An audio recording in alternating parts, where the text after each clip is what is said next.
ঘাড়ের ব্যথার জন্য হিজামা পয়েন্ট ঘাড়ের কোথায় লাগানো উচিত, হিজামার যে কাপ হয়, যে কাপিংটা কোথায় মূলত লাগানো হয়, বিজ্ঞান কি বলে, আজকে আমরা এটা জানবো। অনেক সময় অনেকজনের ঘাড়ে ব্যথা হয়, তো ঘাড়ের ব্যথা এবং ঘাড়ের মাংসের পেশিতে যে ব্যথাগুলো হয় এবং অনেক সময় রক্ত জমাট হয়ে থাকে মাংসপেশির নিচেই।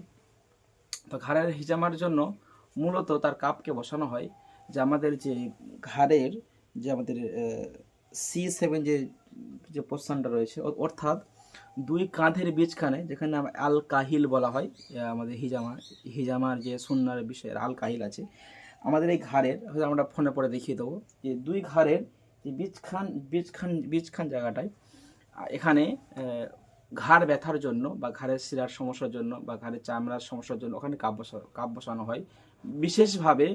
এখানে বিজ্ঞান আমাদের এখানে যদি কাপ বসানো হয় সেক্ষেত্রে ওই যে যে তার ঘাড়ের ব্যথা, ঘাড়ের যন্ত্রণা, যে যে শিরাগুলো আছে যেখানে রক্ত চলাচল ভালোভাবে করে না, যে ক্ষেত্রে ব্যথা হয় বা ঘাড়ে লেগে যাওয়া, এই সমস্যার সমাধান হয়ে যাবে। কিন্তু স্পেশালিস্ট আপনাদের খেয়াল রাখতে হবে, যেখানে সেখানে কাপিং করলে হয় না। হিজামা নির্দিষ্ট কিছু কাপিংয়ের পয়েন্ট রয়েছে, সেই পয়েন্টেই আমাদেরকে হিজামা করতে হবে। আমাদের পয়েন্ট ভুলে যদি আমরা হিজামা যদি করি সেক্ষেত্রে কিন্তু হিতে বিপরীত হতে পারে। তো যারা হিজামা করাবেন তারা চেষ্টা করবেন ভালো স্পেশালিস্ট দিয়ে হিজামা করানো সব থেকে অতি উত্তম হবে। ঘাড়ের যে আমাদের যে পয়েন্টে হিজামা করা প্রয়োজন, যাতে ঘাড়ে ব্যথা হবে, তারা আপনারা ওই যেখানে বললাম ওই পয়েন্টটাতে আপনারা কাপ বসাবেন। খেয়াল রাখবেন যে ঘাড়ের ব্যথার ক্ষেত্রে বিশেষ করে যেটা উপকারিতা সেটা হচ্ছে কি ওয়েট কাপিং। ওয়েট কাপিংয়ের মধ্যে আপনাকে হিজামাটা করতে হবে। তো বিশেষ অন্যান্য আরও ক্ষেত্রে দেখা যায় যেখানে ড্রাই কাপিং করলেও হয়ে যায়।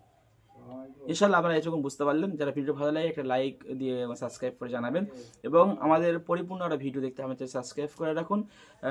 হিজামা সুন্নাহ সম্পর্কে আরও বিষয় সম্পর্কে হিজামার সব কিছু বলা হয়েছে। আপনি আমাদের বিস্তারিত ভিডিও দেখবেন, ইনশাল্লাহ বুঝতে পারবেন। সবাই ভালো থাকুন। আসসালামু আলাইকুম ওয়া রাহমাতুল্লাহি ওয়া বারাকাতুহু।